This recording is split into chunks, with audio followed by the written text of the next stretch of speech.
Ladies and gentlemen, welcome to the BackYourself podcast with the NRL Round 3 recap. We just finished watching the mighty Newcastle Knights scrape away a 2-point victory to the Melbourne Storm team with literally zero players. Melbourne just falling short, couldn't repeat the magic from Round 2 where they scored 2 tries in the last 3 minutes. Although when Tyrone Wishart went through, I'm sure Knights was shaking, but it was too good to be true. How are you, Chris? How was your weekend, mate? Good round. Lots of competitive games, close to the wire. Some not so competitive. We'll get to them, especially on Saturday. Well, interestingly enough, the ones that were supposed to be competitive and close to the wire kind of weren't. Well, going back to Friday, so I have no words for them. And Thursday as well. So how about we do what we normally do, start from the open of the round and start at Bluebet Stadium where the Penrith Panthers molested the Brisbane Broncos. Again with no players. 3 minutes in, Reece Walsh cops a forehead from Taylor May, goes down with a possible facial fracture, eye socket fracture, concussion symptoms, had blurry vision, was unable to return to this one. Payne Haas, a late scratching. Adam Reynolds obviously is out for his 3-week stint, as he is every single season. So talk to me about your upset alert unfortunately going down in this I said upset alert on Tuesday. Wednesday, Haas gets ruled out, and 3 minutes into the game, Walsh gets ruled out. So I give myself a break. But obviously it's up to you guys if you give me a break or not. But as far as I'm concerned, I would never take Brisbane without Walsh and Haas. So, look, overall, I actually wanted to mention that with Walsh going out, I don't know what HIA protocols these guys go through, but I don't know how Reece Walsh passed. If it's so intense, this guy passed with one eye apparently. But anyway, Penrith did their job again. Tango on a non-centre as per usual, and he fed him basically. Penrith just did what they needed to do, get the job done. I don't really have too much comments on this because I feel like Brisbane are very under strength. I think going forward they're going to be a problem, and you'll see that in the round 4. Honestly, you could essentially copy paste our comments from the round 2 review, paste them into round 3. It's the same garbage. Tango's playing some degenerate second rower. They attack his side, score 50 tries, and then the other team just quits and loses. Well, at least Para had the heart to hang in there. I feel like Brisbane, maybe they had the heart to hang in there for a little while, but they didn't have the troops. Again, Penrith don't score for the last 20 minutes of the game, but this one blew out anyway. They conceded 2 pointless tries to Brisbane at the end. I think their final winning margin was 20. Again, good team, goes to Bluebet with a high line, and Penrith cover it anyway, so take out of that what you will, but circumstantially speaking, there was a lot that went into this game, I feel, that sort of took away the chance for this to be competitive. Let's put it that way. Yeah, basically. And we move forward because there's really not much else to say. Definitely did not live up to the grand final rematch status. But I don't really want to sit and analyze like Brisbane going forward into next week. That's what we'll be doing in the preview on Tuesday afternoon. But I'm very interested to see the lineup that Kevy names the 17 for the Battle of LA. The Cowboys are coming to town for Easter, and that's going to be an interesting one. But it seems that they're underdogs at home, so the punters are off them. They have no players. Yeah, I guess they have no players, but that'll be a discussion for another day. How about we go to New Zealand, where the Raiders cover the closing line, but not the opening line. That's where key numbers are so important in this sport. Obviously, the New Zealand Warriors were minus 7.5 all week, in the spread, literally the whole week until a few hours before kickoff, where this shifted to 8.5, and the match falls on exactly 8. I think the Warriors win 18-10 in an unders style game. Talk to me about your thoughts on this one, Chris. Well, Raiders competitive. I think from what we said in the review in round start of the season, we thought they're going to quit. They're just not talented. But Ricky, mate, shout out to you. You always rev your teams up, and they were revved up again for New Zealand. I feel like just talent. At the end of the day, they tried as hard as they could. It was the talent that got Warriors over the line, and Tuivasa-Sheck, good to see him back at fullback with Tabanaki. How do you say Houdini being ruled out for HIA. Might be next week as well, but good to see RTS back to fullback and he get that try as well. Crowd went nuts. Warriors didn't deserve to be 0-3 and Raiders definitely did not deserve to be 3-0. And it was just one of those that Warriors had to. Looked like they had him for a minute there. They had him, scary but again, the talent wasn't there. I think at the end, when you need points on the board, it was just like Raiders just could not get the points, and Warriors could just break them open, and that's what happened with that try at the end, and they did the job at the end of the day. Again, another game that really wasn't too many talking points compared to the rest of the round. But the rest of that day? The rest of that day, or the rest of the round in general, because once we get to Saturday, all hands are going to be loose at that point. Yeah, literally. But look, I think Warriors did enough to get the job. Again, they get to stay at home, which is good for them, and Raiders have to come fly all the way back. And got a point. I don't think there's anything lost from what we thought Warriors were before or what Raiders were before. It was just like exactly what honestly, this was a nothing game. It fell right on the point spread. There was no injuries. There was no like amazing performances. It's like two teams. Was great, but it was just two teams showing us like what we already know, and there's really no takeaways from it. The only thing is, I think if Egan played, this would have been a different story. But I mean, if Egan and Niokore both play, I think like the Warriors have a bit more of a. Oh, and Nickel Kloster, I guess. Yeah, like if they get all of them back, I think they're going to be much They have a much higher ceiling, but good to see Warriors finally get 2 points that they very well deserve, and good to see Raiders lose one because you guys are getting very annoying. Speaking of a team that doesn't have 2 points, I tossed and turned the whole night of last night of how I'm going to defend you guys, Souths. You subservient team. Obviously, we gave them out as the best bet because we thought, how can you not cover 10 games in a row? But you guys pulled that off. Now, I want to say, Jason Demetriou, they're going to be out with their pitchforks in the media and in the streets for your job. Look, there's only so much coaching you can do when you fucking have degenerates. First hit up of this game, the ball comes loose. Souths are fucking celebrating. Yeah, we won the comp. And Lindsay Collins is like, they literally stripped it. And 2 seconds later, Souths are behind their fucking goalpost. They're down 6-0. And you may as well have called full time, saved them the embarrassment. In a game with everything to play for, the same way you had everything to play for against this exact same team in the last round of last season, you folded. As soon as the going got tough, you quit again. And I feel like, again, for the third week in a row, a lot of shit didn't go your way, but the way you responded to that was fucking garbage. A few of these Roosters tries were just like pinball ricochet ones that look like you can't defend those in footy. Those are going to happen, but to be so short on the edges and just let Dom Young and Manu have a field day without even trying, like, that was really concerning. And through the middle, like, even though Roosters are missing some forwards, like, you can't legit just bend over to them. So the game started horrifically and ended just as horrifically, and the scoreboard reflects that. 48-6 in a game of this magnitude is truly scary hours, but you do get one reprieve that you play Dogs in about 5 days from now. So you can thank your blessings. The only thing that will save you chumps at the moment is a step down in class, and after playing Manly in a Showtime environment in Las Vegas, and then playing at Brisbane, and then playing Roosters in Jared Hargreaves' 300th game, now you take the mammoth of all mammoth steps down to Dogs, and essentially if you lose this game, I believe you should be deprived of water for the rest of the season. And that's all I have to say about you guys. JD, just hang in there, mate. I like you. I think you can turn this around. I think there's room for improvement. Jack White in return, that's probably worth mentioning. I thought he put his hand up and tried to get his nose in as much as he could, and he was running hard, he was tackling hard, but they already had quit in the middle, so there's really not much he could do. Cam Murray, take a bow. You're the only kind that deserves his paycheck after this match. And the whole experiment of starting High Veely and dropping Ellis for Dean Hawkins was the most lateral move of all time. Who gives a shit? Like, you're replacing garbage with garbage. So at the end of the day, it doesn't matter. No one gives a fuck, and you're 0-3. That's my recap for this game. Yeah, but okay, so you're defending them. No, I'm defending JD. I like the rest of them. The rest of them. Like, if you don't molest Dogs, I'm truly concerned. All right. Well, look, I'm not going to defend JD. Fuck this cunt. Whoa. Simple. All right. Look. It was not. I love how you said it's a lateral movement, putting High Veely and Hawkins is. No, it's a downwards movement. Ilias would. Well, that's complimenting Damien Cook and Ilias, and I don't want to do that. Yeah, I'll compliment them. They're not garbage. Piece of waste. Actually, in saying that, Damien Cook is the second most tackler in the middle of the field with your all degenerate forwards, outside of Cam Murray, obviously, because he tackles anyone on any side of the field because he's always there.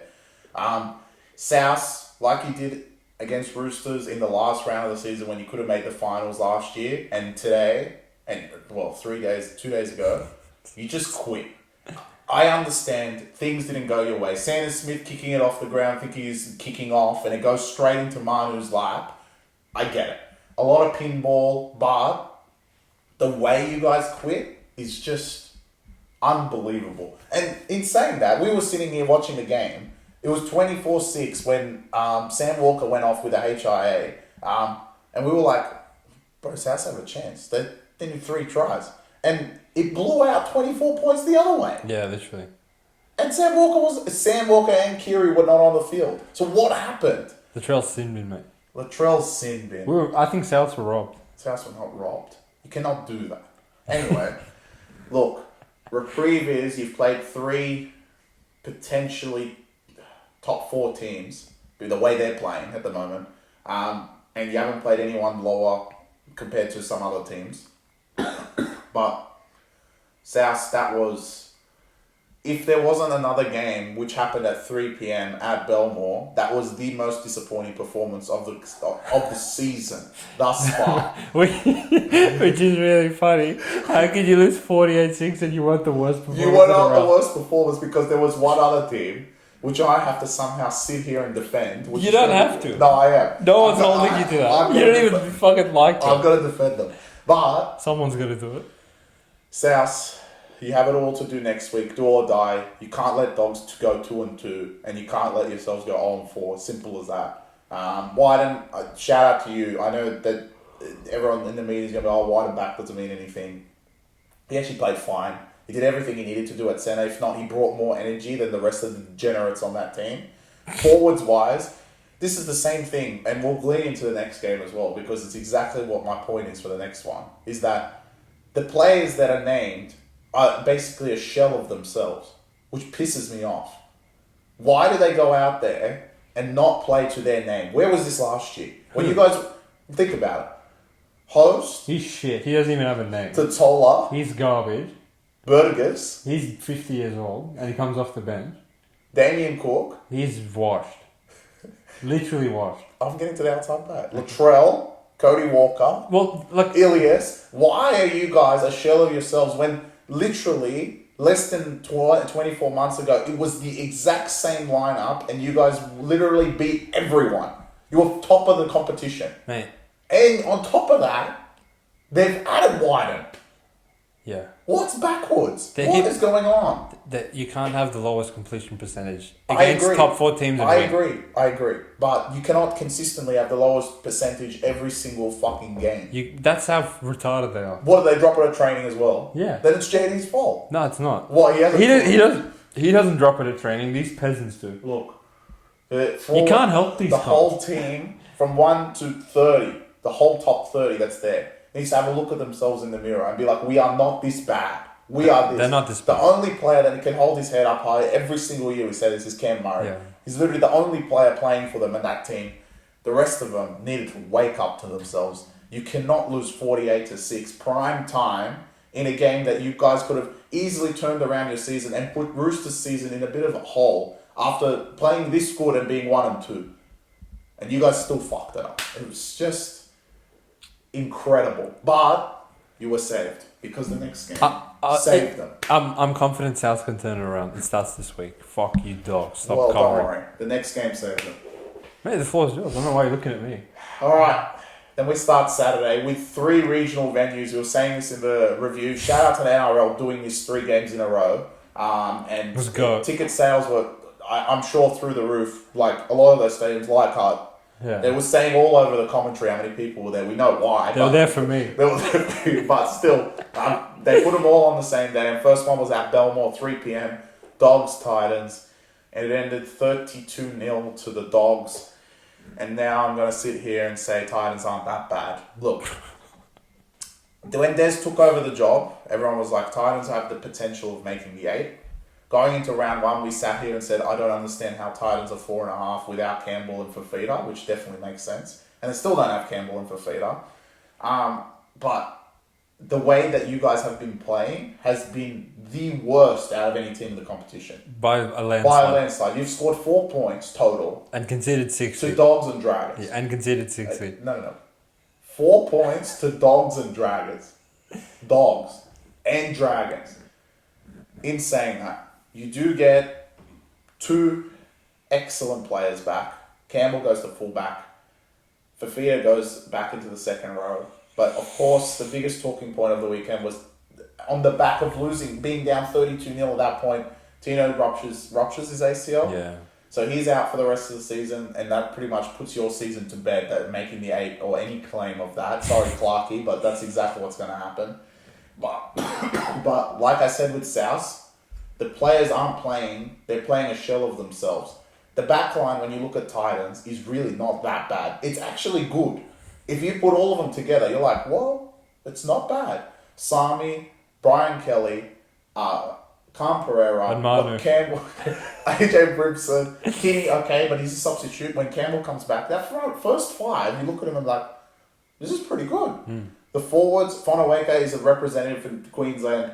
Tino, until he was out, was a representative for Queensland and the captain. And of course, Fafita when he comes back as well. You look at it all on paper and you're like, all right, they have a few bombs. Firmer's back. He was never bad before he did his injury anyway. But the way they played as a team, I've never seen anything like it. At least last year, you would score 30 in that game and lose 30 to 40. 32. You can't even score anymore. Yeah. Which does me. Dogs, look. Congratulations. You got to win. I was, as Back Yourself Premium, we had to take Dogs. You cannot go into this position and lose, like we said in the preview. And they got the job done. Slightly lucky. I still don't think they can score. Going into halftime, they're only up 12-0, and one of them being kick-out brilliance, basically. So if they were going 6-0 at halftime, we were sitting here at 12-0 being like, I was shaking. It's Dogs. Yeah. Like, you never know, bro. These guys can come score 12 points. Because we know Titans can score. But we think they could. We think they could. So not convinced, and I know everyone's going to give them hope against a team that's the whole cancer of the South at the moment, but we'll say that for the preview. Look, Dogs, congratulations. Shout out to Belmore. You guys turned it up for these guys, and Dogs definitely had the performance of their lives. Can they back it up next week? I don't know about that. It's Dogs. All right, I'm going to recap this game for you guys. So the match kicks off. And, Titans in their first attacking set put a bomb up. AJ Brimson from fucking Ethiopia, obviously he outleaps Tough because it's Tough. He can't catch the ball. He can't fucking do anything. It was really bad. So he catches the ball and the try line's wide open to him and he just gets the ball and pegs it at forward. And obviously forward drops it and from that moment they quit. Dogs, I feel like they came with a good game plan, right? They were prepared to roll their sleeves up, do the tough bit, get on the back of the crowd that was screaming for them. I think there was how many? The packed stadium at Belmore, right? It was sort of the theme of Saturday. Multicultural around. They have like a bunch of levels. They're firing up, right? Dogs came to play. I want to give them full credit. They played through the middle. They completed their sets. They didn't make mistakes. They did everything that Titans weren't prepared to do. Titans have fucking thrown the footy around like they're down 24 points at Millwall 5 minutes into the game.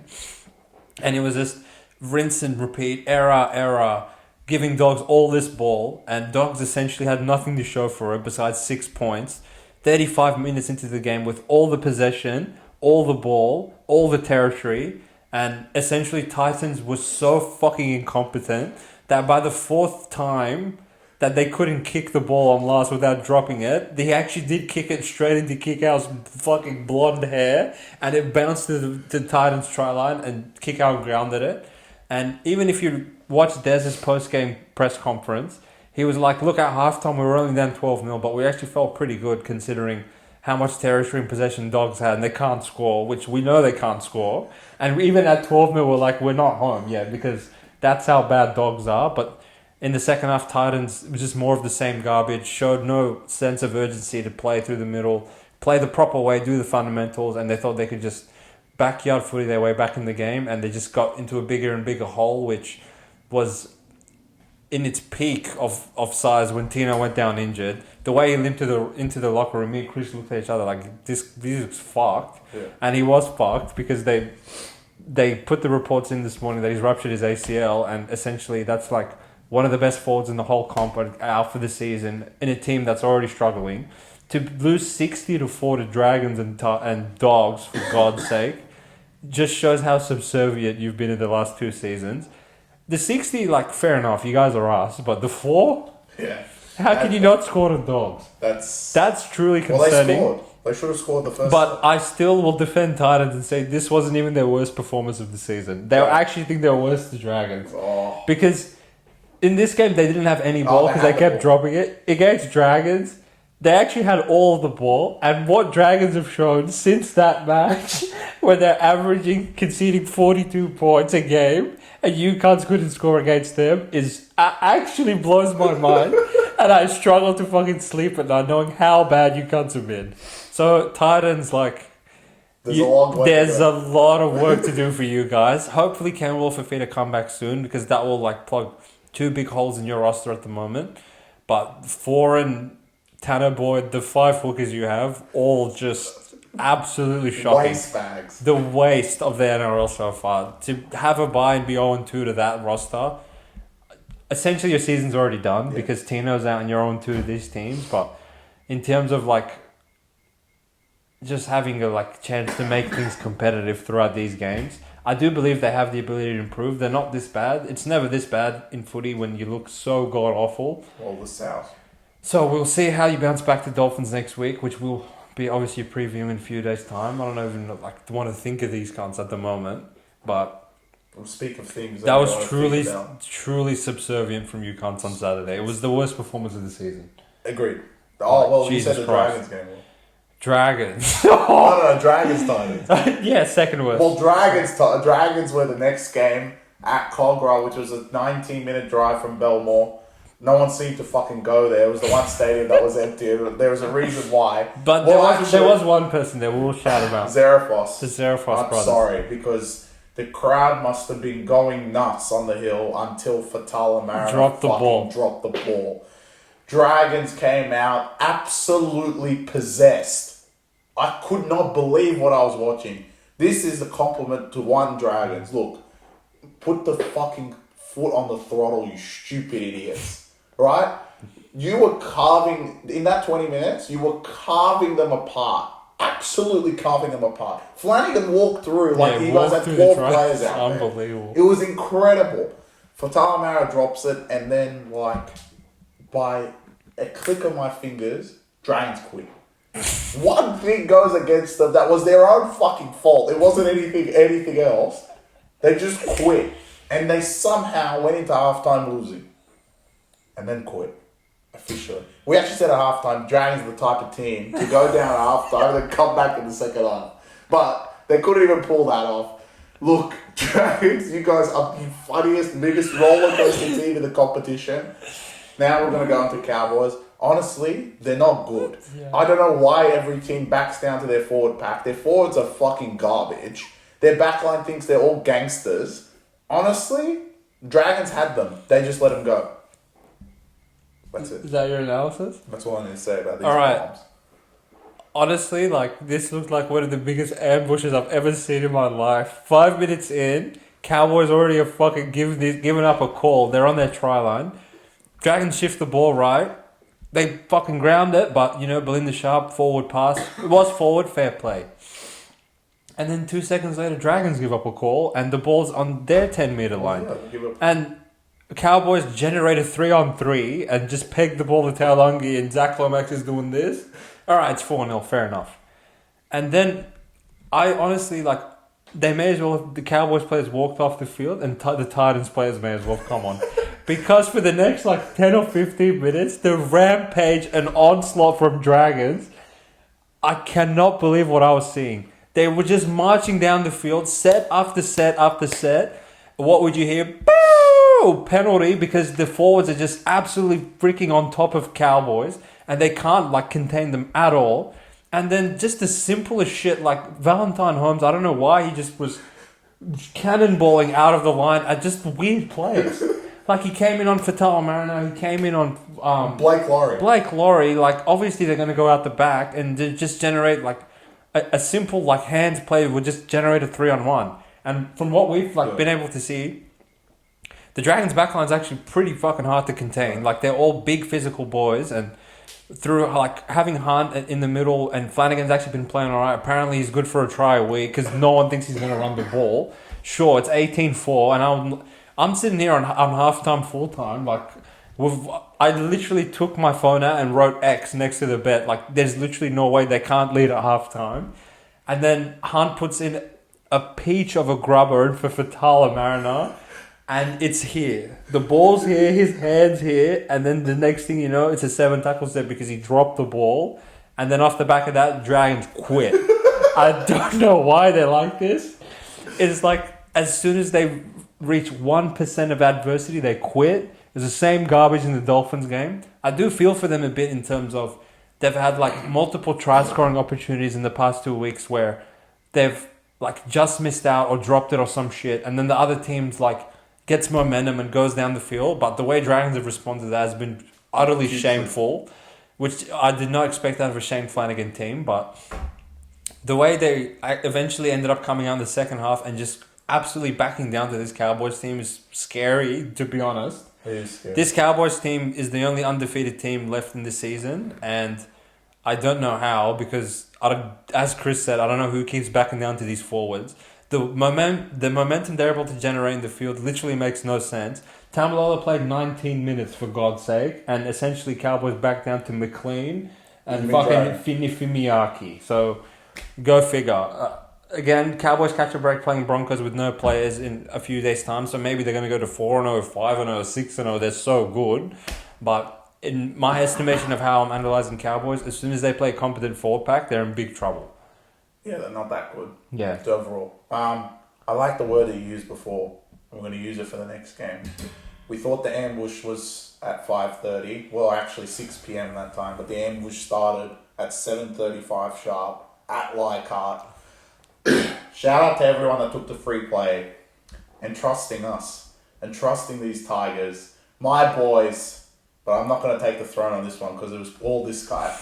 Tigers, that was the ambush of the season so far. To close at $4.20 head-to-head on some bookies, I don't know what Sharks have done to deserve this level of favoritism or how much people overreacted to the loss to Canberra, which, don't get me wrong, you guys were like very poor in that game, but a few key changes from Benji, I think, made a big impact. Obviously, having Justin Olam in at left centre, he played possessed and he showed that he's been a Dally M centre in this league. Big difference there. Obviously, dropping Carousel's little cousin, Jaden Sullivan, was a huge factor because while Aiden Caesar's not the flashiest player, he's been around the block, he sort of handled, steered the ship around very well, kicked into corners, and the level of commitment and resilience from the Tigers for 80 minutes straight I haven't seen that from them since probably the Cowboys game last year. Every single time they kicked, there was 5 Tigers in the frame, ready to make a tackle.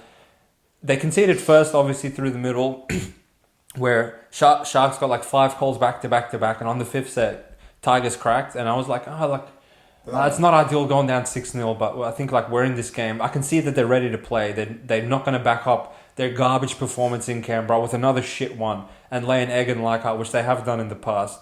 AKA when they played Cowboys in the Tommy Rodonic's game. God, that was awful. But in terms of this game, Sharks, a lot of out of character mistakes from some of your key players. Nico Hines kicking out on the full twice. When the fuck's he ever done that? But essentially, like, in review of this game, Sharks just got thoroughly out-muscled, out-willed, outplayed. And I don't think you can take anything away from Tigers in terms of they genuinely deserve to win 32-6 by looking at the scoreboard at the end of the game. I agree. I can't think of many circumstances where Sharks bombed a try and then Tigers went and did something later. It was more just consistent. Tigers just playing their absolute hearts out and willing themselves to a victory, and it was good to see them get a victory. Obviously, if you follow the Back Yourself podcast, we made a killing on this game, taking Tigers head-to-head, Tigers half-time, full-time. You name it. Tigers, anything you touch on Tigers, you won big this game. So, good that we were on the right side of the biggest underdog victory of this season, and probably walk away in terms of analysing Sharks, thinking that they're a bit depleted in the forward packs at the moment. I feel like a full-strength Sharks outfit doesn't get rolled in the middle the way they did in this game. Royce Hunt gets injured before he even gets substituted on. Del Finucane bleeds out of the match and they stretcher him off. By the end, you have Billy Burns and fucking Jack Williams on the bench. Like, you can't have an ex-Dragon as the only player on your bench. So, and sorry, Toby Rudolph also goes down injured. So there's a lot of your brunt and your punch in the middle, and I feel like they just didn't contain the power game from the Tigers well. Api Coruscant, possibly the performance of the season. His first half, 2 try assists, almost scored a try himself. Was in everything good that was coming out of the Tigers' way. Take a bow, son. You put the team on your shoulders.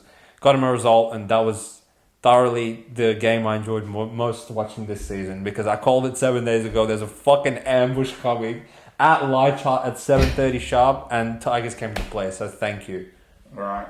Well, your spiel's done now. It's on to mine. I want to say, first of all, for all the punters out there, you guys are the dumbest people in the world, I must say.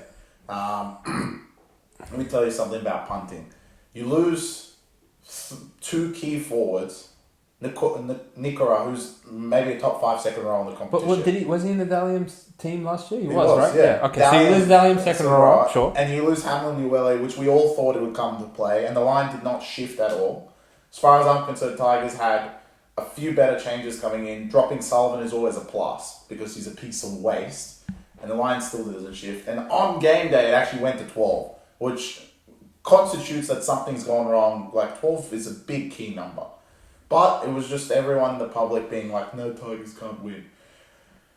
We had 5 favourites in a row, and all of a sudden, an underdog decides to show up, and Tigers showed up well. We thought it was Dragons. It could have game 1 game early, and it literally should have been Dragons, really. Yep. But it had to be the game at Leichhardt. Shout out to the Tigers, shout out to Benji, the whole coaching staff. They looked ready to play. But I want to put this in there, because now everyone's going to rate them. Don't rate these teams. Sharks did not give them 1 ounce of adversity at all. It was all Tigers. And we saw that as soon as these bad teams face adversity, they quit.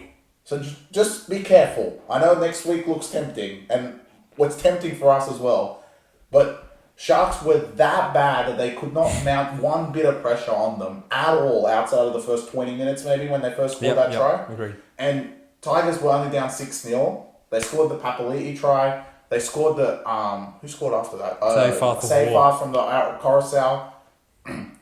Coruscant again, who was exceptional. Yeah, agreed. There was no one better in the whole round, you could argue, than Api Coruscant. And then that try before halftime broke the back of the Sharks, and that was it. Look, things like this happen when you put Sharks $1.20 favourites on the road and when you have 5 favourites in a row. Royce Hunt, have you heard a player to get injured in the warm-up on the bench? Yeah. Not the warm-up pre-game. Yeah. The warm-up on the bench to come on. Things like that happen. Yeah. And, Daz went off bleeding. Rudolph was basically playing injured. And all their forwards have been depleted completely for the Cronulla Sharks. And Tigers came ready to play, revving up for Leichhardt. Shout out to the Leichhardt crowd. It looked awesome. They had a great time. There was a lot of people from Belmore I saw go to Leichhardt. There was a lot of Dolphins fans. Yeah, that's great to see. Both teams won. So, look, save Leichhardt Oval, because that place was going off. And this is why they won so many games there. Shout out to the Tigers. I think, with a caveat, they did not see adversity in this game. But the reason was they played very, very good, didn't drop the ball, completed sets, and did everything right. You do the simple things right, you get the job done. And they did the job very well. Shout out to the Tigers. Sharks, in my book, I don't feel like... I don't downgrade them at all. I think they had a lot of injuries. And if Tigers had to play Sharks with full strength, they would lose 32-6. Because with that forward pack, Tigers would get rolled. Yeah, agreed. And Nico Hines, the 2 kicks out of the full were honestly hilarious. But, literally. I don't think there's anything to downgrade from the Sharks. I wish they were 3-0, that Cowboys weren't, but it is what it is. We know what Cowboys are. They're a bunch of quitters anyway, so they'll probably start 3-0 and end the year fucking 3 wins of shit cunts. Essentially, I think Chris broke this game down the best way. Tigers did not face adversity at any point besides it being down 6-0, but again, Chris correctly also identified that the reason they didn't face any adversity was through Tigers doing everything the right way. Yeah. Now, I guess the biggest thing going forward is, was this an aberration and a one-off where they fire up at Leichhardt for their annual 1 game a year? We're gonna learn a lot more about the Tigers next Monday in the Easter Showdown against Para, who put a cracking game in themselves just a few hours ago. What a Sunday afternoon that was. the Manly Seagulls came to town and literally from opening whistle fucking threw the footy around like there's no tomorrow. Anything that you were concerned about when backing Para in this game came to fruition to start this game. Para gave a penalty away early on. Manly opted to take the 2. We were relieved because we obviously know Manly's very dangerous with the ball. It didn't matter. And then literally the next set, Para go shots on. Sure. Manly shift the ball and all the danger sides on the Para's left edge defensively with Talangi and Morgan Harper came to life. All I'm going to say is thank God Jason Saab wasn't playing. But Manly go boom, boom. Before you know it, it's 14-0 and Para are sort of battling, but I'll let you take over and explain the rest of this game because they're your team. And the ambush came. Manly scored 8 points for the rest of the game. Parramatta put on 28 on them. Look, I want to say he gets a lot of slack, but Brad Arthur's game plan the last 3 matches has been exceptional, and he knows what he's doing bringing Paul off the bench. I knew it was going to happen today. I didn't have to check late mail. I knew what he's going to do. And this is exactly why. Look, he wasn't ideal being down 14-0, but if they were down 8-0, you could imagine what the scoreline would have been. Paula comes on, Madison comes on, the middle of the park opens up with offloads across the park. Parramatta just played their own way, started offloading the ball, and there was cracks in the Manly defense.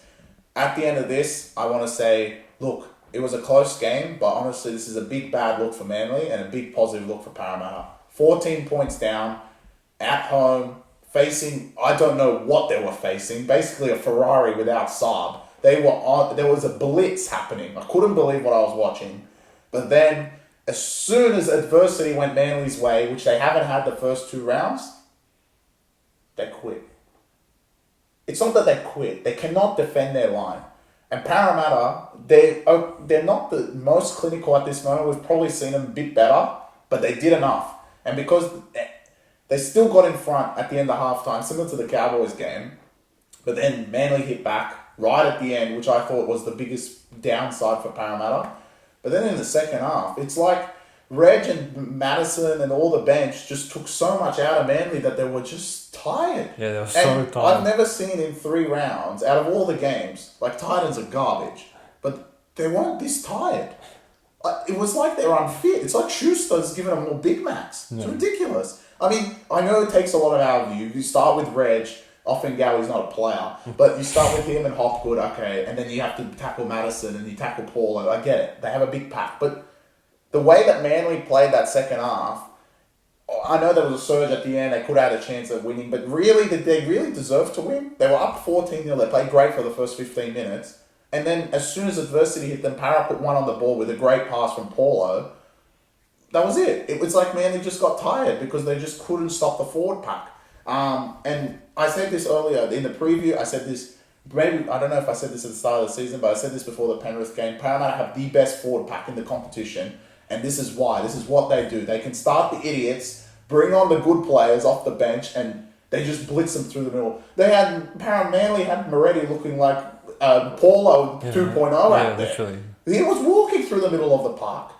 This is what, I mean, it's a great performance, great turnaround for Parramatta.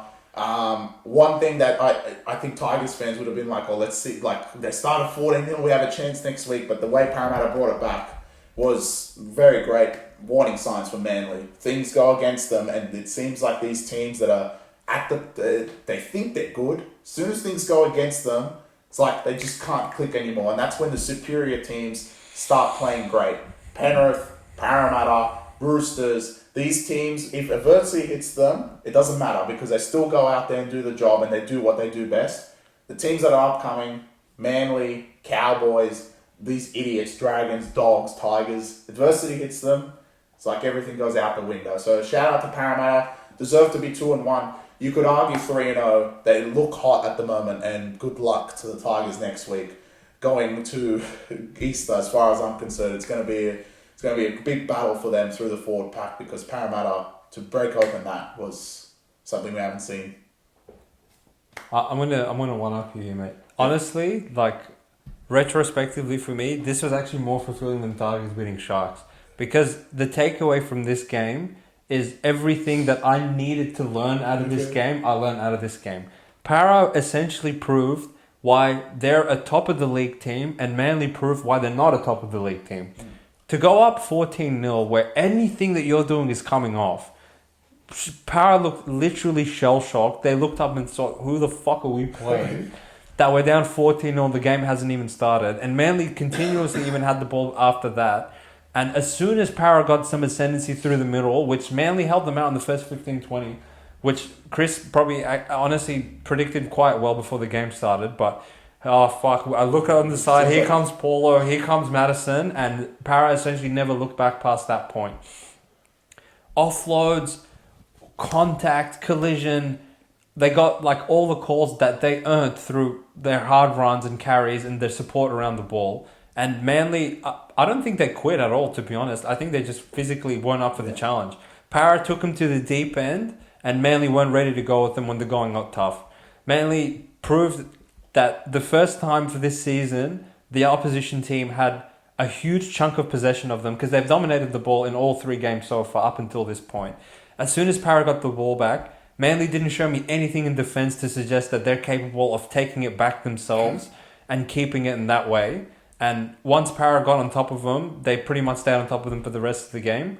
Para played expansive, not in a side-to-side lateral way that Manly did, but they played a bit more ad-lib footy through the middle, through short passes and offloads in the middle, and Manly after a while just couldn't contain him physically.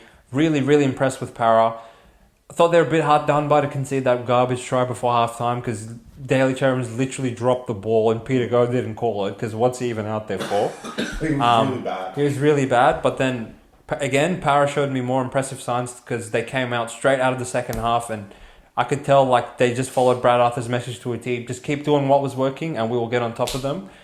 I think they scored the next 3 tries in a row and Manly, look, they made a fucking contest of it through the towards the end of the game because that's what they do. They're a high-powered offense. For those saying that the obstruction call was controversial, it wasn't. They literally call that every single time. It's black and white. If you're going to be a fat piece of shit and stop after you run through the line, not at the line. And on top of that, it was forward. It was literally 5 meters forward. And we're not saying Moretti's going to get to him. We know he's not. Yeah. But if he's not going to get to him, all you had to do, like, it's in your control, right? Run through the line, and then Moretti's going to quit anyway, and Turbo's going to score. Yeah. But in my opinion, that was not controversial. A lot of people saying Para won because of the refs. Where the fuck were those comments when Manly were up 14-0? You weren't giving the refs a mouthful then, so it's just garbage from you cunts that you can't cop a loss properly.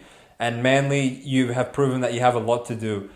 I don't doubt that you can beat even fucking Penrith. You can beat whoever you want when you have 60% of the ball, but you could also lose to Dragons next week if you give them 60% of the ball because you haven't shown any resilience on your try line, and when the going gets tough, your forwards are not good enough. And look, the one thing about Dragons, they will get on top of you at some point. Maybe the Dolphins game was an enigma, but if they do get on top of you at some point, Manly, you need to be there for the challenge because if you put Manly in Cowboys' position, I think Manly would lose that game easily. Yeah, I agree. Like, they would not be able to get those points on the board. Yeah, I agree. So, next week's going to be an interesting game, just showing what Manly has. Obviously, they're 2-1. They've still got a high-powered offense. They have players to come, which I think a lot of people, with Saab out there was no way anyone on the BackYourself preview would have taken Parramatta because they would have fried them on the edges. Yep. And Parramatta still have problems on the edges, don't get me wrong, but they did enough, and Manly didn't. So, to only concede 8 points past the 15th minute in the first half, they must have shored something up. They weren't looking great. They were still looking shaky, but they didn't go over the line, and that was the biggest thing. And they just peppered them. I did feel like past that point, Manly didn't really get themselves in proper ball shifting shape for the rest of the game because they were sort of just like scrambling for the rest of the game to just stay in the contest. So tired. They were essentially, to quote Chris, they were fucking tired. And that was a product of what Para was doing through them to the middle, and they couldn't. They didn't even get that many 6 agains. I didn't understand why they were so tired. Like every time Parramatta got one, they scored. Bro, that 20-minute stretch where Para had 92% of the ball in that weather and against those forwards, I would be tired as well. I'll give you cunts a break. But again, they did nothing without the ball to assert that dominance back themselves. Where when Para were down 14-0, like they started actually making enough contact to get the momentum back. So that's a mark of a good side in Para, and that's a mark of a side that's trying to become good in Manly, in my opinion. All right, the last game, which we'll wrap it up quickly because Newcastle won 14-12. Thanks for tuning in, guys. See you all next week. There's really not much to say. Newcastle, by the sheer will of how bad Melbourne's lineup was, got the job done. 14-12. This line just was this close to pushing to 2. I wish it got to 2 because the BackYourself premium wouldn't have been on head-to-head, but so be it. We ended the round anyway, just missing out on that last game. But Knights are horrific. Give me this one, mate. Look, Newcastle, you honestly owe this win to Chris Butler for getting shoved by Jerome Hughes last week. If he plays, I honestly believe this is like 24-8. You guys are so bad. I cannot believe you dropped Hastings for the champion, who 2 minutes into the game kicked it out on the floor and dropped the fucking ball. You're lucky you have Ponga. It would honestly make sense if you give him the ball more because he's like lethal. Anytime he gets the ball, I'm shaking in my boots every time I bet against you guys because he's just that fucking sort of superstar that can turn the game in any moment. Melbourne had a lot of half chances that they didn't convert into full ones because there's just too many peasants in their team. Peasant himself. Peasant, Wishart, they're garbage forwards. Liero is getting paid by the involvement. And just errors in the wrong part of the field where any time they just couldn't mount any pressure because they would get to their 20 and then they would just drop the ball. So, look, wasn't to be for Melbourne. No big deal for them, really. They had no players and they have a bye. And good luck to Brisbane going to Melbourne 2 weeks from now where all of a sudden Munster's healthy and Hughes is back and Nelson's back. Didn't learn anything out of Melbourne this game in particular. And learn more about Knights as to how shit you guys are. So good luck in New Zealand next week because you're probably going to need it. Yeah, New Zealand's going to present a forward pack that's not fucking Liero. Yeah. And Knights, what you guys put today, you were lucky to get on top of Mariota. Yeah. They were really bad. They were really bad. The back line is just... The centers are the only hope. Those wingers... Awful. Look, all you guys need to do is... Adam O'Brien, you're a shit coach. All you need to say is give the ball to fucking Kalen. The rest of them are just a piece of waste. Yeah. Frizzell has a crack. Yep. Gagai got his try. He's very physical in the wing. Bradman Best, he dropped the ball as per usual. Yeah. But the wingers... And without now Marju for, 3 months... To convert Dom Young and Marju to these two rats it's really bad. It's really bad. The forwards are just not pushing forward. Melbourne at points had just to go forward more than Knights, which is embarrassing because the Melbourne forwards are towards the weaker point in the competition. Without Welsh, Joe Chan, and Nelson.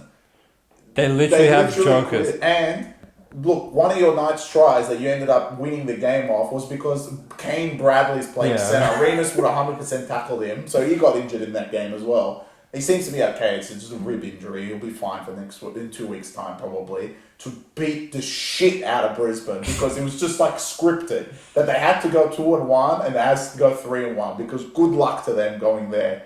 That's in a few rounds' time, but Knights, you guys suck. Knights suck. Yeah, there was nothing in that game. That's why I wanted to make this quick because there's nothing else to say. There's nothing down from Melbourne. Good luck to Brisbane going there in 2 weeks' time. Yeah. And Knights, you guys still suck. Yeah. Doesn't mean it. Under duress, you did win a game, which is important. South is still 0-3. Yeah.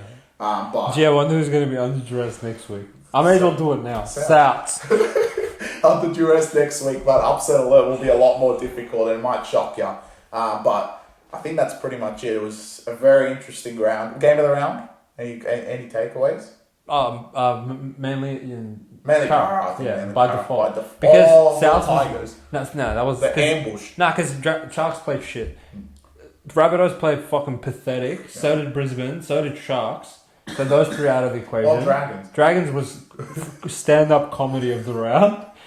Titans was the most abysmal performance since their previous one in round 1.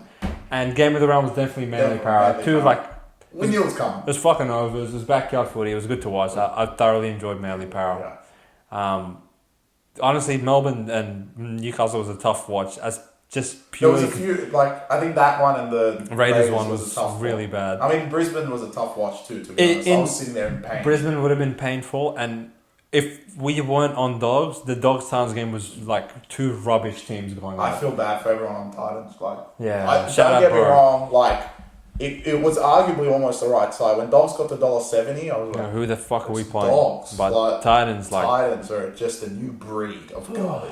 So, I mean, yeah, guys, tune in. A couple of days' time, we're going to be reviewing round 4 now. Round 4. Easter round. Obviously, the scheduling is going to be a bit different because Souths are going to play Dogs at 4 p.m. on Friday, and then there's going to be a Monday game. But, you know, we'll have all of that breaking down for you. We'll do a review after Monday night's game. Yeah, we'll do the review. So and then next day's lineups. That's the brilliance of footy. And then no days off here at the Back Yourself podcast. We'll be pumping this content out. So appreciate the support, guys, and we'll see you all next time for the preview of round 4.